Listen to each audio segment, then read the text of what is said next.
Hi guys! So, dumating na nga itong aking Isasina Body Lotion. Ito ay Niacinamide Body Double Tube Whitening Cream. Tingnan nyo yung bottle niya. Ganyan. Dalawa yung pinaka-bottle niya. Ito yung sa labas. Parang may gel type. Tapos yung isa yung pink sa loob. Alam nyo ba, super trending to ngayon sa TikTok kasi nga meron siyang whitening effect na within 10 seconds pa lang makikita nyo na yung result. Kaya i-try na natin guys. Ano siya, meron na siyang kasamang ceramide, centella moisturize, and smooth rejuvenated new skin.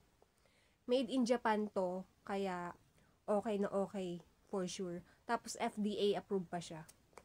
Kaya open na natin para ma-try natin.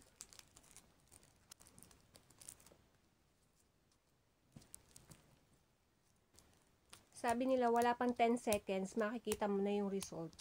Kaya, tingnan natin kung totoo nga. Ginagamit daw to karamihan ng mga nagpapageant kasi may whitening effect nga siya. So, ganun yung itsura niya. So, wala akong filter na nilagay. Ito yung aking color ng skin. Tapos, itatry na natin.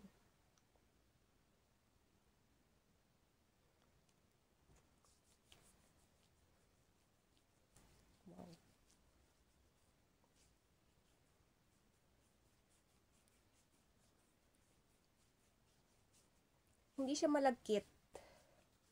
Tapos, no white cast din daw to. Tapos, waterproof na.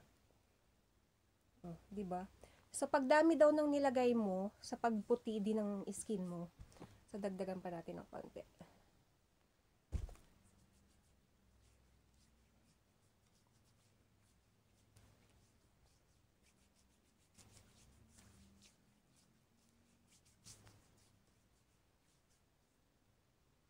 Ang puti nga. Diba? Yung puti ko, may ipuputi pa. O, diba? Kaya pala ginagamit to ng mga nagpapageant kasi para nga naman mas maganda yung tingnan ng mga skin color nila. Ang ganda. So, may instant whitening ka na kung gusto mo magpaputi, o, diba? Ang puti. Compare dito sa kabila. O, diba? Yung skin ko may ipuputi pa. O, sobrang mura na lang nito. Marami silang pa-discount sa online platform nila. Kaya, ano pang iniintay nyo guys? Ilalagay ko yung link sa yellow basket. Sobrang ganda nito. Wala, no white cast. Tapos, waterproof na siya. Tapos, alam nyo ba, number 1 body whitening lotion din to sa Japan. Kaya, ano pang iniintay nyo? Mag-check out na! O, diba?